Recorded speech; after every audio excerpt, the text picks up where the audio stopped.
ஒரு யானைக்குட்டியும் ஒரு கரடி குட்டியும் ஃப்ரெண்டா இருந்தாங்களா. யானைக்குட்டி கரடி குட்டி கிட்ட நம்ம வாழைப்பழம் சாப்பிடலாமா அப்படின்னு கேட்டுச்சான். கரடி குட்டி வாழைப்பழத்துக்கு தோலை உரிக்கணுமே அப்படின்னு சொல்லிச்சான். ஐயோ என்னடா, சரி சரி நம்ம ஓட்டப்பந்தயம் வச்சுக்கலாமா அப்படின்னு யானைக்குட்டி கேட்டுச்சு. ஓடுனா எனக்கு காலு வலிக்குமே அப்படின்னு கரடி குட்டி சொல்லிச்சான். நம்ம நொண்டி விளையாடலாமா அப்படின்னு யானைக்குட்டி கேட்டுச்சான்.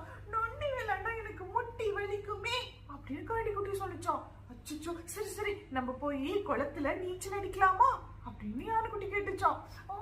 நீச்சல் அடிச்சா எனக்கு ரொம்ப குளிரும், நான் வரல போ அப்படின்னு கரடி குட்டி சொல்லிச்சான். என்னடா செய்யுதுன்னு யானைக்குட்டி சொல்லிச்சான். சரி என்ன உப்பு மூட்டை தூக்குறியா? உன்னை உப்பு மூட்டை தூக்குனா நான் சட்னி ஆயிடுவேன், நான் வரமாட்டேன் போ அப்படின்னு கரடி குட்டி சொல்லிச்சான். சரி அங்க ஒரு மரத்துல தேன் கூடு இருக்கு, அங்க தேன் வழியுது, சாப்பிடலாமா அப்படின்னு யானைக்குட்டி கேட்டுச்சான். தேனா, இதோ வந்துட்டேன் அப்படின்னு கரடி குட்டி ஓடி போச்சு.